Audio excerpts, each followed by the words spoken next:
And we are live with another False Nine. Biggest and best guest so far. Sorry, Tommy Quinlan. Sorry. But we got Kirk Minahan famous Mikey Fowler, formerly of Barstool Sports. Now, what's the name of the podcast network that I know Greg Olson owns it? What's the actual name of the network? I apologize, Mikey. Audio Rama. Thank you for having me, guys. No problem, man. No problem. So we're going to start it off with some Kirk questions, but I'm going to do the base here. Is that Buddy is a massive Manchester United fan, and anyone who follows Mikey Fowler knows he is a huge Arsenal fan. So Manchester United plays Arsenal this Saturday, April 23rd, 7:30 a.m. in the morning. So people are going to be getting up very early to watch that one. And it's a huge battle for fourth place, basically. Would you guys say that if you don't come out with like 0 points, whoever doesn't come out with zero is almost cooked? Or can we say that, or is that too early for that? I would love to hear Buddy's opinion first because I think all right. I'm sorry. I think you need points there. Like you can't be the team that drops points there if you want to survive. They have a lot of like similar games. Like they both have to play Chelsea still, but like you can't drop points to anybody in that race. Like and Arsenal has to play Tottenham too. Like, yeah, I think it's a race to the Europa League at this point until Tottenham starts to balk down. It's like it's not like a top four battle, but it's a loser leaves town for sure. I like that wrestling. Yeah, you're not guaranteeing fourth by beating each other, but you're definitely ruling yourselves out if you do not get 3 points in that. All right, there it is. I like that. So let's get into like a couple of Kirk stuff first. Like, so we are on the Kirk Minahan Network. That's how I met Buddy. We're actually from the same state. We're both from Rhode Island, but we didn't know each other until we started like interacting on Twitter because of the Kirk Minahan show.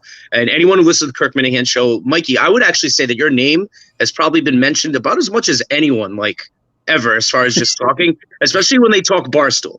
They always either like, oh, Mikey Fowler's the only one who likes us. He's the only one who likes me over there when you were there. And or, that motherfucker, Mikey Fowler. So, like, were you a Kirk fan at EEI? Did you only become a fan of Barstool? Like, what's your history there? I think he mentions me tongue in cheek. We don't know each other that well. I've had good relationships with Steve and Dave, knowing how to tiptoe around the creating content for the Kirk Minahan show by accident using our Barstool business side.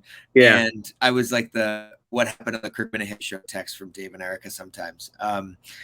So I didn't do anything real significant, and I'm speaking right now as if Kirk could possibly hear it, so I'm being careful here. But but he's I think he's known that I've been a huge fan and supported what those guys are doing, however I can, and also by not getting involved is somehow supporting. He makes fun of program directors all the time, and like nobody is a program director that has the Kirk Minahan show, so you just sit the fuck down and mind your business, basically. Well, I mean, I don't think you ever got on his death list. There is a Twitter account that has like the Kirk death wish list, so we can check that. But from my recollection, you were never on there.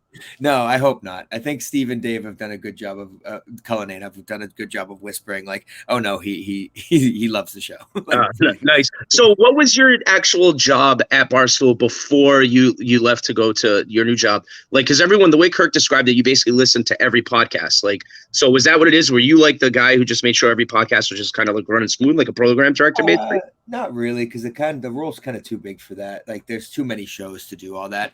The listening to everything was a thing that started when I joined. So Dave Portnoy now had one requirement for this job, and it was grow the shows. That's it. Grow the shows, however that means. In the beginning, it was like making quote cards and like learning how to do video stuff on my own because I was the only one there. And by the end of it, it was like having calls with Apple and Spotify, listening to what I think is important. You know, if there's a show that needs more attention, tell everybody what needs more attention, stuff like that. But it's changed. Basically, the only thing that I've had to do is just grow the shows. It's been my number one goal forever. And so when Kirk is doing Kirk things, and I think you notice it when Big Cat and Riggs and people love him and listen to him, it's that the best people that do podcasting listen to him and understand how well he's doing it. And I think at that point, you're just lucky to have a guy like him on your network, and you just shut up and let him go, see what he needs to be supported, and stay out of the fray. So that's kind of how it all started. I wasn't a big WEI fan or Boston Sports Talk Radio fan at all, so I didn't know much about him. I knew the stories and I knew how good he was, but I never really dove in, and I haven't missed an episode since he joined Barstool, and I've become a huge fan. So Yeah, that's very cool. Very cool. Yeah. So now, like, can I ask you something too about Barstool, and then we'll move on. One more thing. Sure. Yeah. Like, you were, you're a massive Arsenal fan. I would say that you're one of the first people at Barstool that actually, like, would tweet about soccer and stuff like that. So I was like, that threw me when I first started following you.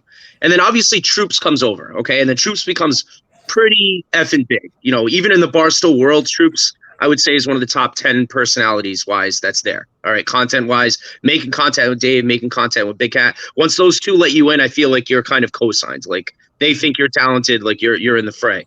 And, like, so I would ask, were you someone that, he's a massive Arsenal fan, Arsenal TV is where he made his name. Were you someone that was like, hey, Dave, Erica, like, I'm not saying you discovered him or anything like that. I don't want to, go that route. But, I mean, Dave Portnoy isn't watching Arsenal TV soccer. Like, let's be fair. Be realistic. Somebody described it so well the other day with expressions and Troops. I was part of the people who said, yeah, this guy rocks, like bring him in. And he's electric. But somebody mentioned it the other day that a Barstool has been Bayern Muniching Arsenal Fan TV's Borussia Dortmund. So they develop the talent. They find the talent. They've done an amazing job over there. And once they become the finished products like Troops and Expressions are, I just tried to buy them. So there you go. That's kind of how it works. But yeah, no credit for any of that. It's a collective effort over there at Barstool anyways, with talent discovery, and Gaz is a huge part in getting Dave's attention. And, there's a lot of things that have to come into play, but yeah, there's no coincidence that the first soccer guy was an Arsenal guy. I definitely can claim that, at least. And also, like, I mean, when I first started reading, I've been reading Barstool since, like I said, Dave printed that stuff out. I've been an old school Barstool reader. Awesome. So to me, and like, he used to make fun of soccer. So it was very interesting to see him, doing soccer content, interact with soccer and stuff like that. So, big ups to you for kind of broadening the horizons over there. But like they say, money talks, right? If they feel like they can make a buck, they're going to make a buck. Yeah, there's also a lot of people to credit for that stuff, but like, yeah, it's pretty cool.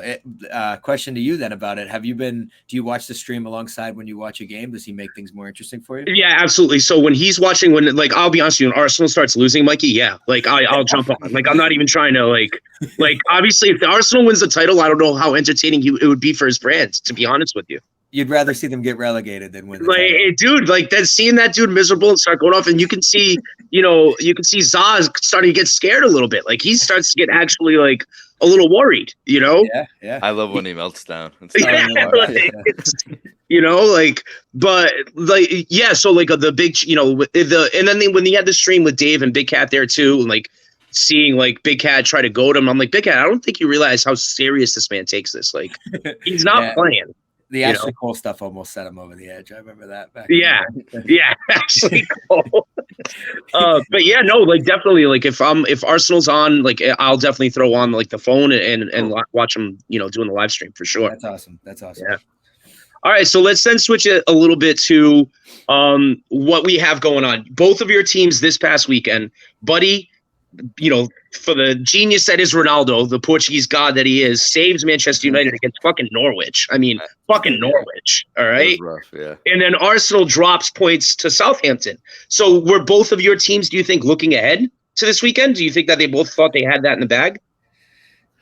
I just think that's like who United is right now. Like they can't defend. Like, and then they also like Fred is no god, like I think he's been playing like better since Ragnick came in, but like without Fred, they're playing like Pogba as like the Pogba was the central mid defensive, and maybe that's because they want Matic to play tomorrow night, like, but it was that like they're just so soft defensively, like that's like Ragnick said it like at his press conference, but I don't like But going the other way, even like they didn't look like they were full of goals. Like Ronaldo's like had basically 3 good chances and he scored them. Like they weren't convincing like at all. It's a scary time. But they just announced Ten Hag, so I don't have to delete any tweets, and you can just keep moving.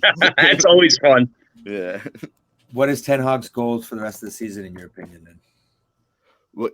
Well, like I mean, like I think he's finishing with Ajax. Like, but and he's coming after the season then. Yeah, he's gonna try to win the league with Ajax. But, like certainly, like I'm sure he would have anyway. Like, but they lost the cup final yesterday, so like I'm thinking now like they have to win the league. But I like United's goals. Like they can make top 4, it's not going to happen. Like I think like Tottenham has the easiest route in, and like I think they're playing the best. Hottest team in the Premier. Every time I watch them, that team just looks on the counter attack right now. Tottenham looks absolutely fucking devastating. To be honest, I think they had a bad loss or a bad draw last time out. Like, but they're like that's their only blip in form in a while. Like they have to play Liverpool still, but like I just don't see how anybody catches Tottenham in that race. Like Mikey was saying before.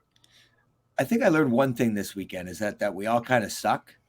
So anybody can so to say something like Tottenham can't be caught, or that we can't, drop out of the top 7, or say we can't win the next 7 games. Nobody has any clue with these teams, I think, at this point.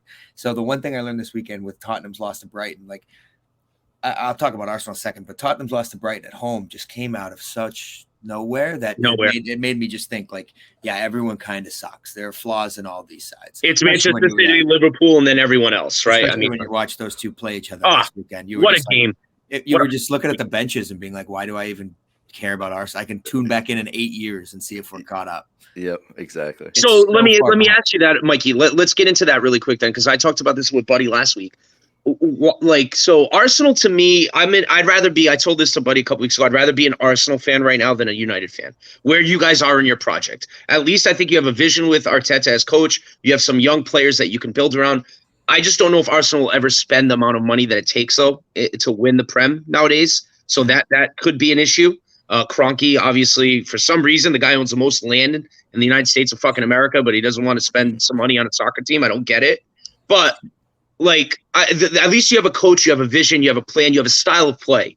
Manchester United right now has, I don't think any of that. They have no culture. It's just basically a bunch of guys. If one of them can have a really great game, they'll go off and they'll win the game, So, but when you do see Manchester, Liverpool, when you see the bench, you see, Liverpool buys Luis Diaz from Porto for a reasonable price, and he's already, doing damage. What do you think Arsenal needs to take the next step? Is it just investing? Is it just money? If we're talking about we'll address them both separately. What Arsenal needs, I think, is to have patience. And the one thing that Arsenal fans are not known for is having any patience. So I think you need to trust the manager in the project. I do at this point. If you look at Saka, Smith Rowe, Odegaard, Gabriel, I like them. Back 4 set. They're a main striker and a holding midfielder away from at least competing with Chelsea for that second tier. I really believe that. If they spend about 100 million on whatever they need to spend this summer, I think they could actually compete just based on the youth. Like they spent $72 million on Nicola Pepe, 17 million pounds like a couple years ago. It's not like they're not like they're opposed to spending. Ben White for 50 sounded large. Ramsdale over 30 this summer was very really? Are we sure? Because I would have upgraded a million other places, but those have all been great. So if they have a summer like the window like they did last summer, I'm feeling a little more optimistic in the project. What the conversation has to do with is the winter time, and obviously right now Arsenal dried up of goals without a striker on the roster who's going to be here in 7 months. So that's a question mark. There's a lot of stuff, and you can DM me if you have your own theories. But but really, when the second part of what you asked is, would you rather be an Arsenal fan than a United fan? I think the answer at the current moment is yes. But with Ten Hag's appointment and United looking at what Arsenal did with the blueprint of the youth project and what they have with Mangala and a couple other young kids at United, they have the money and they're going to spend it, and you know that. So I'd almost rather be in the short term a United fan because they have more of an opportunity to switch this around quickly. So. Fabrizio said, United looking at more than 3 or 4 signings, which who knows if that really happens. But I think don't Arsenal have another great center back too, like Saliba? Isn't he playing for France too? He's at Marseille. He's a 20-year-old. We signed him for 30 million as an 18-year-old, which everyone was like, "What?" And then he's just been on loan for 3 years. So nobody has any clue what's going on there. That's a whole nother discussion. I listened to a podcast, Arscast, that does a good job with that. Whether he wants to come back or not, I mean, the value is probably there to resell him, but I don't know. There's a lot of stuff. There's a lot of fun debates between Arsenal and United right now in the race for the 7th spot in the Premier League. Did you see what Lacazette said about maybe leaving if they don't? Well, he's going to leave, and he is. His contract's up. But here's my theory on that. It sounded awful today after 3 losses in a row. He says, I'm going to go find Champions League football this summer. Yeah. And I'm like, well, one, that sucks to hear because we're supposed to be relying on him to care enough about this team to carry us. But 2, I think the realistic thing is that they taped this interview probably 2 or 3 weeks ago. And if we had won these last 3 games and he said that, I don't think I would have given a shit. So it's just because like the 3 losses in a row. I bet he woke up this morning. He was like, oh shit, that's coming out today. Oh shit, I forgot I said that. yeah. Like, so I think I hope that I'm right in saying people are just being reactionary based on the form. We knew he was going to leave anyways. Everyone quiet down. Mm-hmm. Do you think he's like a guy who will succeed like in his next like place, like kind of like Aubameyang? Because honestly, I thought Alba was washed, dude. I was like, oh, he can't score goals, and then he goes to like Barcelona. I'm like, this guy's a god again. Like, change of scenery is great for everyone. Think about even like, I know this is funny to talk about with Kirk, but like, imagine if a podcast goes to a new network, how it's like they're going to put out their best product for a couple months right at the beginning. Like that's how everything works with every job. So Laka will play well. He's got to learn how to run again and probably figure out how to score as well. That might help. But if he goes back to the Farmers League, he'll be fine. Yeah, that's so true. So, like, that's what I was going to say. You're at Barca. Like, I hear what you're saying, buddy. Like, you didn't get goals, but it's playing in Spain is different, totally different than playing in England. Like, I know, once again, we're going to get into this debate. People get mad about it, but you just have more space in Spain. Like, you just do. Mm-hmm. And you're past the distributors he's playing with are gross. Yeah. And the system and stuff. Everything is different. Yeah. You know, so then, like, so what do you feel about Kroenke? Like, what's your thoughts, Mikey Fowler? Everyone knows how Troops feels. Everyone knows how a lot of Arsenal fans feel. What's, like, Mikey Fowler think of that ownership, and do they spend enough money? Do they actually spend enough money, or is he been smart by not chasing money like United does, like the Glazers do, where they just throw bad money at bad money? And is he better off doing it? Do you think this was like some sort of plan to get the right guy in and then try to build it up, and then when it's ready to pounce and spend money? Do you think he'll do that? Do you think he'll step up? I'm not a fan of the Kroenkes. But I'm not going to say Kroenke out until you tell me who's coming in. Okay. Because I need a solution, because they do spend money. That it's an illusion that they don't spend a ton. They do spend pretty high up there if you look at the numbers. I think that after they realized how much of a fucking disaster it was with the contracts with Ozil and Kolasinac and people that like they've done offloading for 3 years. And that's when Josh has been more involved with the Kroenkes. So I think they've recognized that it's a huge problem and they're actually doing stuff to address it. I think the summer did a lot in that regard. But I mean, look at what Chelsea's going through. Like, they can't find another suitor because in this day and age, everyone's nitpicking everything about how everyone makes money. And find me a fucking billionaire that somebody with a check hasn't mark, sold a gun to somebody. Yeah, come on. That someone with a check mark can't find something to be pissed about. So you got $1 billion. You sold a gun somewhere along the way. Okay, you ran arms at some point. If you got $1 billion, I'm sorry. I'm not going to shake the tree until I know what's going to come behind it. So I'm all for wanting the Kroenkes out, because letting it get to that point as an Arsenal fan is pretty disgusting. You expect better of your club, but you know what? Find me a fucking better option, please. So this was for you too, buddy. I have a question for you guys then. So do you think that the change into, let's talk about, Roman, okay? I think the Premier League definitely changed in 2005 when Roman bought Chelsea, brought in Jose Mourinho. They bought that all-star team. He brought basically half of Porto with Mourinho, and then Mourinho handpicked a couple of other guys, and they won a title. And I feel like every fan base since then, whereas before, Sir Alex built up Man United, Arsene built up Arsenal, okay? Like, they were big clubs, they were massive clubs, but, their players were a lot of homegrown players still. They still use the youth academy. And then Chelsea came in and flipped it, and I feel like a lot of fan bases in England just expect, if you're a rich, owner, hey, buy us a fucking title. Like, what's going on? Why haven't you bought us a title? Is that a fair assessment of what happens there since then? I mean, I guess I just I think most of the fans, like the supporters, just want like their team to invest in the club, and they know that they're billionaires. They know they have a ton of money. Like, I think like he was saying about the Kroenkes, like saying the Glazers are don't spend money is they spent more money than the Qataris the last. Glazers spend money. Yeah, they just have lost causes. They didn't have a good, like we talked about it a billion times on the show. They didn't have a good system. They weren't buying the right players for the right reasons and stuff. So they wasted money. But I don't really agree that fans expect you to buy the trophy, but they certainly expect you have to. They expect you to want to win, Ambition. Just recognizing ambition is the big ambition. Yeah. All right, so Mikey, do you think the Cronkies want to win, or are they, like a lot of criticism the Glazers get, is the Glazers are more than happy that if they finish in the top 4 to get that Champions League money and sell their T-shirts, and winning the title isn't necessarily the priority for them anymore. I'm not 100% positive that Arsenal fans want them to buy them the title like that. I think that the Arsenal fans, for all the good that I believe in this community, I think there's a lot of like, we do it the right way, the Arsenal way snobbery to it. Yeah, so the like, Arsenal way. So like having homegrown products and having the Sakas and Smith Rowe lead your teams as opposed to the Agueros and Silvas is like an Arsenal thing. And I mean, it's going to end up being my early death, but like there's like such a snobbery that would, like, if Arsenal fans got a new owner that bought the title like Newcastle, I don't know if it would feel the same to a lot of the fans in this community. That's my opinion on it, at least. Okay. Fair enough. There's a United stat too. They've had like an academy graduate in the team for the last like 70 years. Like it's the same kind of thing where they're like biased great players, but like we'll develop our own too. Yeah, Which, your like, midfield core, like Carrick, Scholes, it's all like home. It's like yeah. But yeah, and they buy like Paul Pogba like when he's 16, and they're like, okay, like he's homegrown, which like still like it counts when you come through that way. Sure. But Fabregas was a homegrown talent.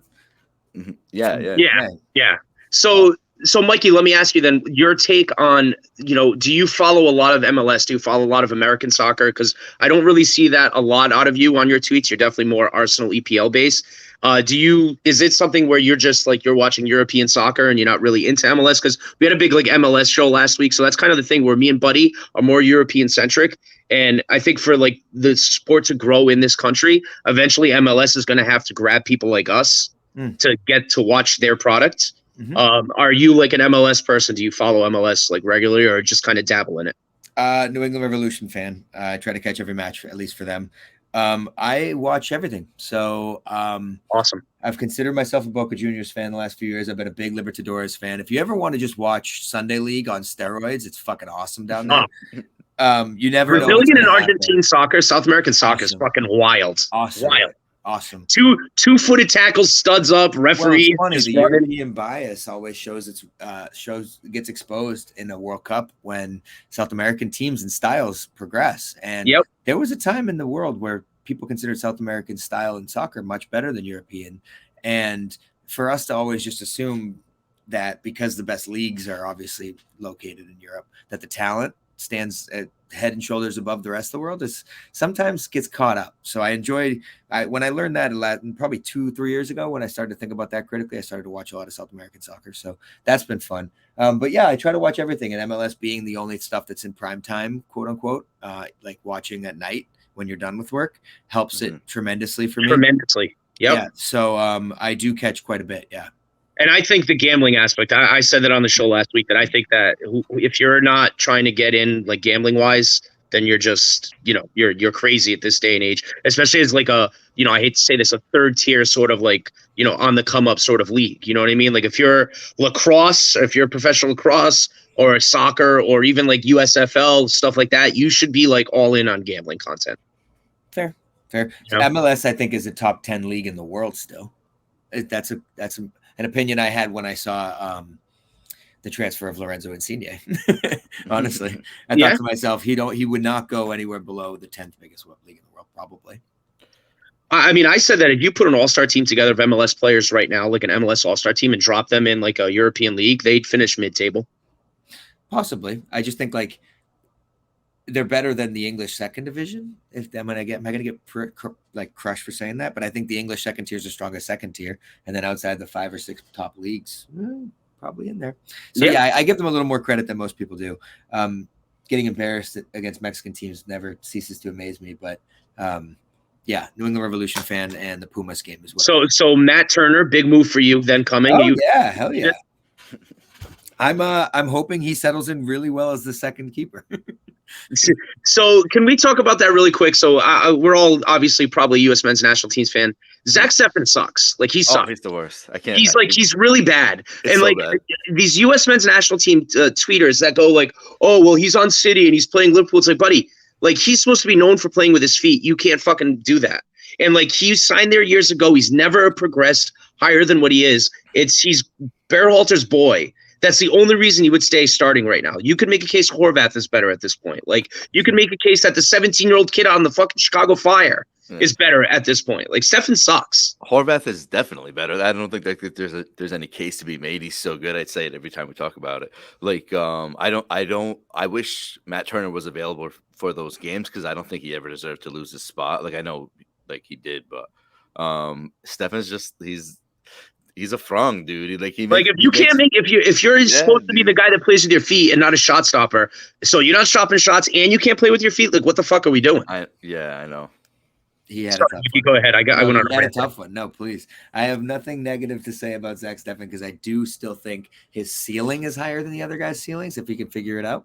Yeah. So, and I have ambition for the team to progress beyond the days of shot stopping goalkeepers. I don't know if he's the guy, right? But like, I have ambition for that. Turner's distribution is highly slept on. I will point that out. So I think it's not as bad as what people make it seem. But I think it's when people compare him to Stefan, they always make it seem like the guy's got 2 left feet. And I'm like, dude, it's not that bad. It's not. And his shot stopping is better than like Matt Turner last summer for the United States, that Gold Cup run, he was unfucking believable. He was unbelievable in those tournaments. Yeah, and he wouldn't have lost his place, and we probably wouldn't be having this conversation had he not been injured. So there's no chance of him, you think, like pushing Arsenal's number 1 goalkeeper like that? Oh God, I just hope not, because I think that would mean Ramsdale's slipping up, and we can't afford any more errors ever. So that's kind of how I feel about that. Your goalkeeper should be solid, and if he's not, then you're not playing well. Fair enough.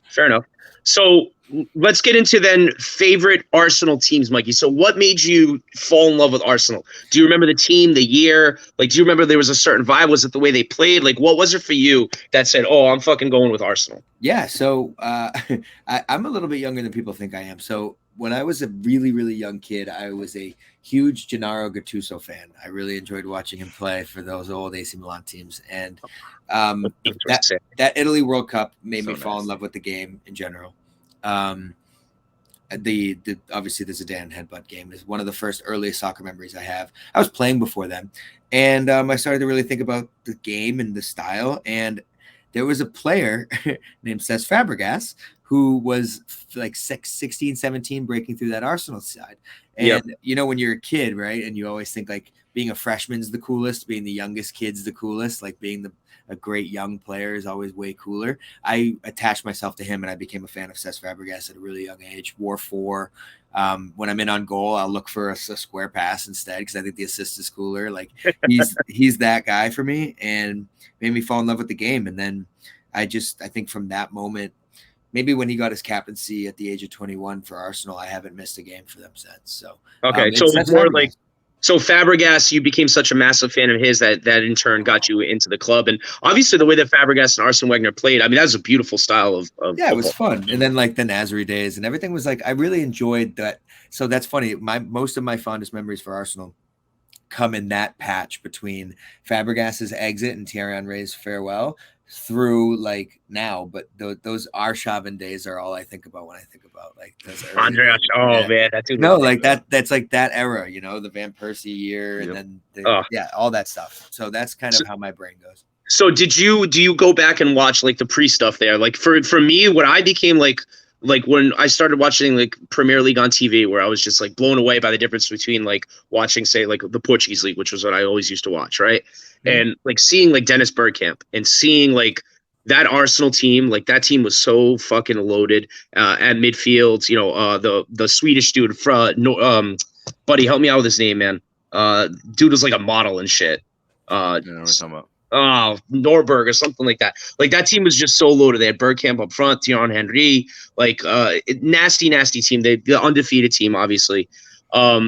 And that style of play was just caught my attention. And the battles between them and that Beckham Manchester United team, like that was the era was Arsenal, Manchester United. Man City and Liverpool were basically non-threats. They weren't even considered. It was United and Arsenal for about a 10-year run, you know?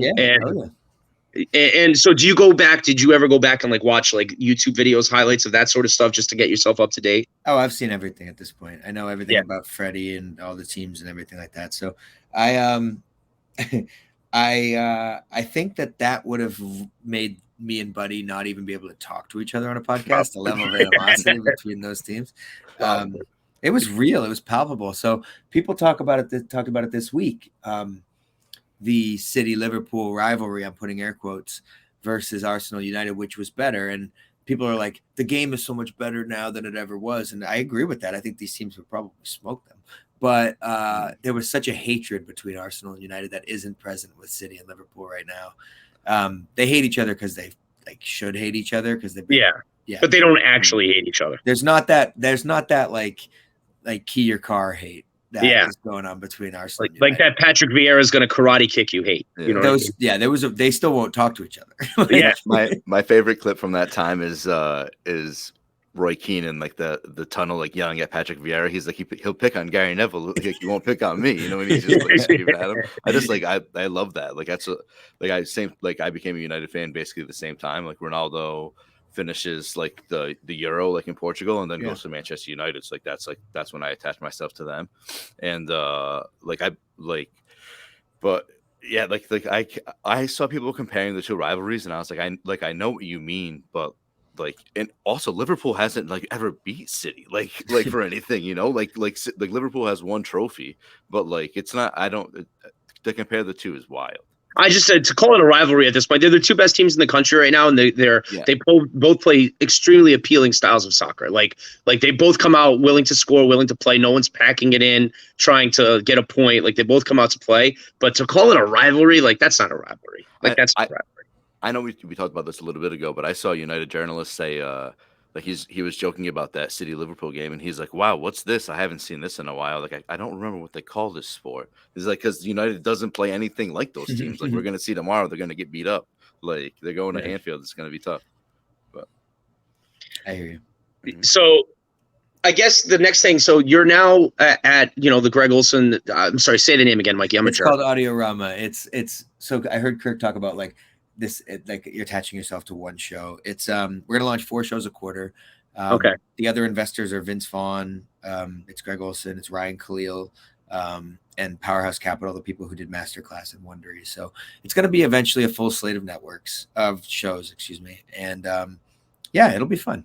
So like basically it literally is a podcast sort of thing, or are you guys looking to do streaming television, or are they just focusing on the podcast genre at this point? It's going to be evergreen shows. So hopefully the IP grows beyond podcasts. So there's going to be some scripted, there's going to be some narrative based stuff. So that way the IP can maybe like think about how Wondery did the model of building shows that are evergreen, brand safe with A-list talent. I know it's not the exact kind of stuff that, gets everyone out of bed in the morning. Like I know Kirk laughs at that kind of stuff in a way, because it's like not like the same world. It's weird to call those two things the same product in podcasting, what he does versus what like a Wondery Dr. John does, right? Yeah. It's so different. But then now you see Dr. John on like Oxygen TV, so it's like. But look at the case even, right? Yeah. Look at the case even, like that could become very quickly a great documentary show. So that IP is worth so much. Yeah. That's what we're trying to do, is create stuff that has worlds beyond just podcasting. So I think it's super exciting, and I think that's how like you grow really like big podcast companies, is looking at it as a whole 360 thing. So was one of your biggest compliments ever was when Portnoy was yelling at Greg Olson for stealing you? Was that like that must have been nice? Come on, like that must have been nice. It was cool. For Dave's only negative thing to say is like lock your merch closet is like my favorite thing ever. So, and the fact that I didn't have to talk to him directly and hear anything from him, I had Greg do it. There you go. It's like, you won't yell at Greg, he'll yell at me. Yeah, yell at me, but I'll have Greg call him, and then it'll all be fine. That's awesome. All right, so let's go to this Saturday. Let's get into this Saturday's game. We've talked a lot about the history. We've talked a lot about this, and then we'll let Mikey go because he's a busy man. So who has the advantage, the way that your both teams are playing? I know, buddy, you're not confident at all, but do you see a way where, does Ronaldo have another gem in him? Does Pogba decide that he wants to play this week? Is Bruno Fernandes alive, buddy? Like, what's going on there? Yeah, like, so do you see a way that you go to, that you're playing Arsenal Saturday morning and you're coming away with 3 points, buddy?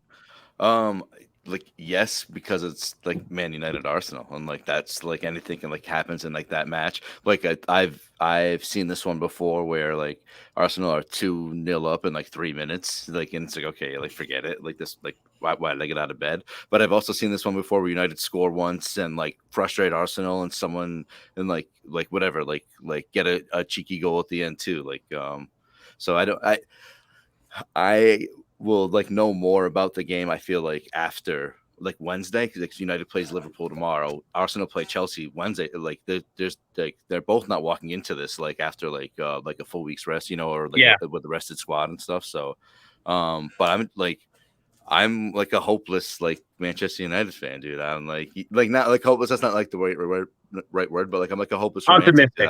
I'm like, oh my god, like they're like we can do it. Yeah, they're like, those are my guys, but like it's gonna be tough. Like I don't know if Arsenal hits them on the counter, like because if Arsenal can hold them out, I don't see how United score because they'll just hit them on the counter and then it's over. Like and the United defense right now is just such a fucking disaster. Oh, it's so bad, dude. Like they like almost should switch the system in my opinion, like because it's so bad. Like they should I guess they don't think they have 3 center backs they should trust, but they should really go to 3 center backs because like there's like the middle is just always so wide open when I watch their games. It's crazy. Exactly. Like if you don't like they're not scoring goals anyway. Like so what's the point? Like just like keep people out because like they're gonna like honestly if they go to Liverpool and they play against like Norwich, it might be 7-0 at half. Like it'll be one of those cases like where Liverpool's like, hey, let's not embarrass them. Like we did enough. Like which that doesn't really happen in that rivalry. It's not gonna you wouldn't really stop. But sorry. So Mikey, your thoughts on then playing Wednesday Chelsea and then Saturday Man United? That's a big week for your club. I got to tell you, you talked about the gambling element of it, so I'll kind of summarize it like that. I think it's going under. I don't think that anybody's going to really go out of their shells because I think we're both going to get battered midweek. So I think that both teams are going to go in saying we can't lose because the priority now is not going to be catching Tottenham. The priority is going to be staying in the fucking Europa League. So I think if one of two things happen. I think if both teams lose midweek, you're going to see a cagey, like first game in a World Cup group stage situation where nobody can afford to lose. I think you're going to see that. And then if one team gets a weird, odd result in the midweek, I think you're going to see that team go for it. And I think they might benefit and win too. So I think the first option is going to happen, but like say Arsenal somehow get a draw with Chelsea or nick a win at Chelsea, they're going to come into that game wide open and expansive, and I think that's going to benefit them because I think United's going to be short of confidence. So midweek will tell you a lot. If both these teams lose, look for it to be really, really boring. That would suck to wake up at 7:30 in the morning to be really, really boring. It's gonna suck either way to wake up at 7:30 in the morning and then see Pogba, who I've watched. Arsenal, if for all their inconsistencies, they've been very consistent with one thing, and it's that if your team's in bad form, play us, you'll be fine. So let me ask you that really quick off of like the Ronaldo thing. I just need to touch on this again. The man has 15 goals in the Premier League. Messi can't score more than 2 in a Farmers League. And it like people treat Ronaldo like he's having a bad season. And then like you look around, it's like top goal scorers in the Prem. He's like right there. And when he's doing it at 37 years old. Like, and I look at your team, like you said, missing a striker. Like, I know he would never do it. I don't think he would. But that's actually not a bad option for Arsenal next year at not a lot of money. Like, I'm being dead ass honest. Like, what being that lethal in front of the net with your midfield? Like, I'm just looking at because I don't think he's staying at United next year. I just don't think he'd ever go to Arsenal. But that's the type of guy that you look at for like not a lot of money nowadays. Because that's it. I mean, what did United pay? $15 million for him this summer? Yeah, you say not a lot of money, but his hat trick just cost United, but United have to pay him almost $900,000, like because he scored a hat trick. So like, like that's like if that's a half a day's t-shirt sales nowadays, buddy, for him. That is a good point. I am so done taking players from other rival clubs that are a little bit older than usual. Really so I'm out on all that project. I'd rather you're out of that. It doesn't work for Arsenal. It always works the other way though. Like correct. If an Arsenal player goes to City, he goes off. He goes to Chelsea. He's the best left back. I mean, Giroud stomped our face in the Europa League final the year after he left. So. Mm-hmm. Oh man! All right, so like, thank you, Mikey, for coming on. I think we've taken up enough of your time. It's been about 40 minutes. So we appreciate it. I appreciate you dealing with me in the DMs for the last few months. I'm glad you were able to finally come on. And honestly, man, listen, open invite. We're doing this show pretty much every week now. So if there's ever something soccer-wise that you want to get off your chest and you want to long form talk about it, not just tweet, man, you have an open invitation. Just hit the DM, man, friend. I appreciate it, guys. Thank you so much for having me, buddy. Great to meet you. Nice meeting you. Thanks, Mikey. See you guys. See ya.